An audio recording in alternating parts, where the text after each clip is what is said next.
안녕하세요, 뉴스반장입니다.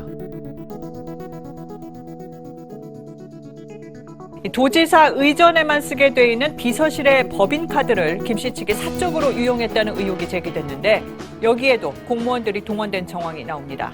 설 연휴 마지막 날, 제가 예고했던 대로 더불어민주당 이재명 대선 후보의 배우자 김혜경 씨에 대한 가짜 허위 왜곡 뉴스가 쏟아지기 시작했습니다.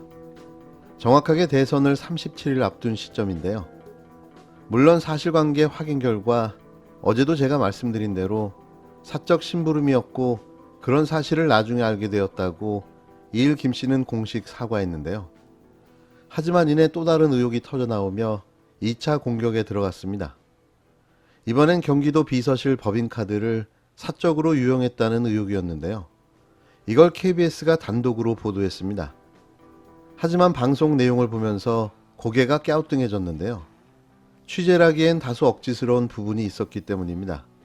명확한 사실관계보다 추측과 추정, 예단으로 의혹을 제기했고 사실을 검증한다며 내보낸 영수증은 시간대조차 맞지 않는 의문투성이 자료였는데요. 무슨 근거로 정황이 확인됐다는 건지 이해할 수 없었습니다. 이미 온라인 커뮤니티에는 경기도 홈페이지에 공개된 업무 추진비 내역을 비교한 내용까지 올라와 있는데요. 금액이 맞는 업무 추진비 사용 내역 자체가 없었습니다. 국민에게 수신료를 매달 다박다박 받아가는 공영방송사가 아니면 말고 그렇다 카더라라는 확인도 안 된 뉴스를 이렇게 보도해도 되는 건가요? 그것도 대선이 코앞에 다가온 시점에 말입니다. 더욱이 황당한 건 이 보도는 피해자라는 A씨의 일방적 주장을 위주로 방송됐고 업무를 지시했다는 B씨의 반론은 충분히 보도하지 않았는데요. 정말 방송 의도와 목적이 의심스러울 수밖에 없습니다. 지금까지 나온 기사를 보니까 5급 별정직 사무관이군요. 5급 별정직 모 씨가 7급 주무관 모 씨에게 약 처방이나 배달 등을 시켰다. 이거예요. 요지는. 네. 근데 여기서 뭐가 없냐면 부인 김혜경 씨가 그 일을 시켰다가 없어요. 그래서 저는 처음에는 부인 김혜경 씨가 자신이 부릴 수 없는 공무원에게 자신의 사적 심부름을 시켰다는 줄 알았더니 그게 아니라 5급이 7급한테 시켰다는 거 아닙니까? 이 기사가 물론 관리 책임을 물을 수 있어요. 그리고 이 문제 지적할 수 있습니다. 관리 책임에 대해서. 근데 지금은 5급이 7급에 대한 갑질이잖아요. 김혜경 씨가 그 일을 시켰다가 나와야 되는 거예요. 첫 번째. 포괄 관리 책임이 있으니까 김혜경 씨가 사과를 했던데 추가 기사가 나온다면 5급이 7급한테 그런 일을 시켰다는 해명은 거짓말이다. 이게 나와야 되는 것이고 추가로 나오는 기사가 이제 법인카드를 사적으로 이용했다는 거 아닙니까? 보니까 한 10건 100만 원 정도 되던데 앞뒤가 좀 안 맞는 부분이 있어요. 왜 그렇게 생각하냐면 큰 취지는 이거거든요.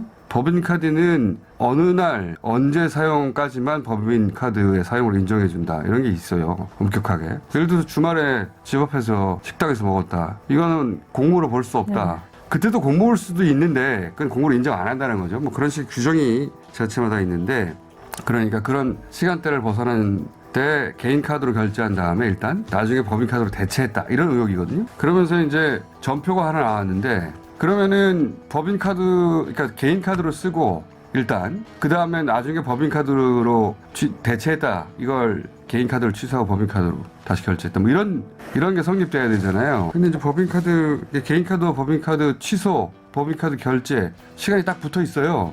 지금 제시된 전표를 보면 앞뒤가 안 맞잖아요.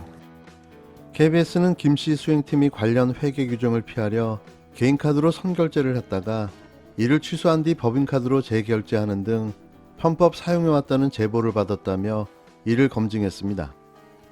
물론 그 제보자 역시 사적 심부름을 시켰다고 주장하는 A씨였는데요. 비서실 직원 A씨는 이런 방식으로 김혜경 씨의 찬거리와 식사를 경기도 공금으로 산 뒤 집 앞까지 배달해 왔다고 주장하며 이 과정에서 개인카드로 먼저 사용해 결제한 뒤 나중에 법인카드로 재결제해 왔다고 주장했습니다. 이와 관련해 배 씨는 2일 경기도 별정직 비서 A씨에게 각종 요구를 하면서 벌어진 일들로 심려를 끼쳐드린 데 대해 당사자인 A씨와 국민 여러분, 경기도청 공무원 여러분께 사과드린다는 내용의 입장문을 냈는데요. 배 씨는 이 글에서 어느 누구도 시키지 않은 일을 A씨에게 요구했다면서 이 후보를 오래 알았다는 것이 벼슬이라고 착각했고 이 후보 부부에게 잘 보이고 싶어 상식적인 선을 넘는 요구를 했다고 자신의 입장을 밝혔습니다. 취재된 내용만 봐도 배 씨가 A 씨에게 다양한 요구와 업무 지시를 한 사실은 확인할 수 있었는데요. 김혜경 씨를 위해 대리 처방을 받았다는 의혹에 대해서는 늦은 결혼과 임신에 대한 스트레스로 남몰래 호르몬제를 복용했다면서 제가 복용할 목적으로 다른 사람이 처방받을 약을 구매한 사실을 인정한다고 밝혔습니다. 이어 도지사 음식 배달 등 여러 심부름도 제 치기 어린 마음에서 비롯된 것이라며 아무런 지시 권한이 없었고 누구도 시키지 않았지만 A씨에게 부당한 요구를 했다고 사과했습니다. 그러면서 다시는 이런 일이 일어나지 않도록 반성하며 살겠다면서 다시 한번 저의 일로 상처받은 많은 분께 진심으로 머리 숙여 사과드린다고 밝혔는데요. 배 씨의 입장문이 나온 뒤 김혜경 씨도 국민 여러분께 심려를 끼쳐드린 데 대해 송구하다는 내용의 입장문을 냈습니다.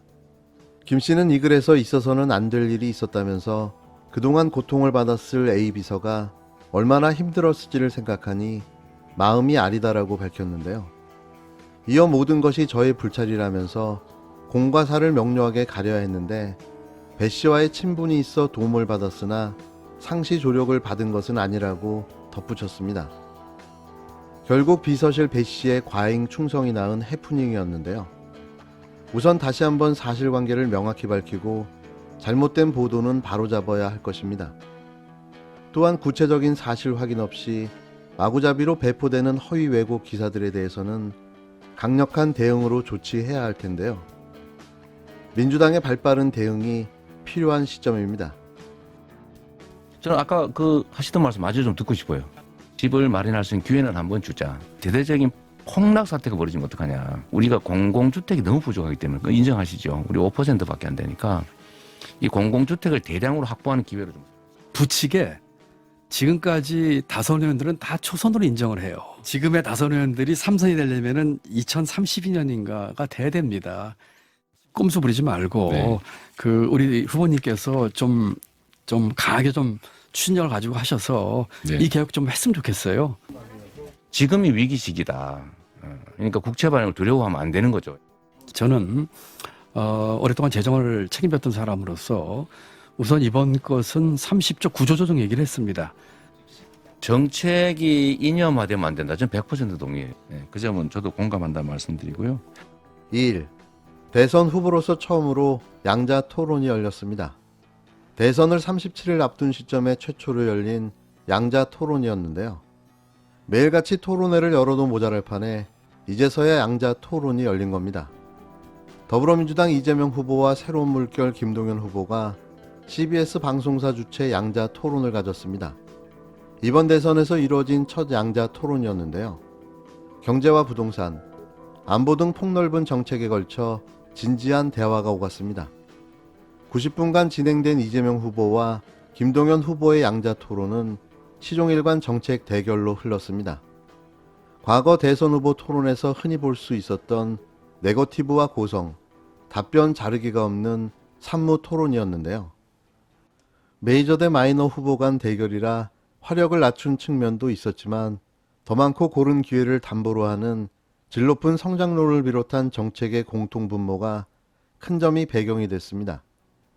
상대방의 대답을 더 듣겠다며 몸을 낮추는 모습도 보였는데요.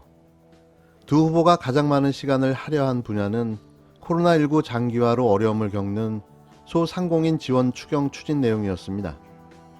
이 후보는 살자고 하는 일이 죽을 일이 되는 암담한 현실이라며 국가가 책임져야 한다는 입장을 취했고, 김동연 후보도 금년 예산 구조조정 등 대선 후보들이 신속하게 합의해 현실적 대안을 만들자고 화답했습니다. 이 후보는 대규모 공급 공약과 집값 하향세가 맞물릴 경우의 위험성에 대한 질문을 받자 가능성을 부인하지는 않으면서도 청년과 무주택자들의 내 집 마련 기회를 확보해야 한다고 강조했는데요.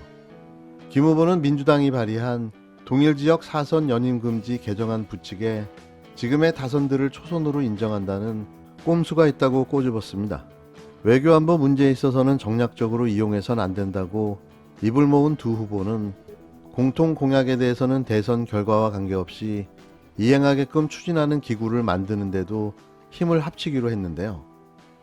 두 보는 단일화 가능성에 선을 긋고 있지만 정책 교집합이 누구보다 크다는 점에서 연대 가능성이 거론됩니다.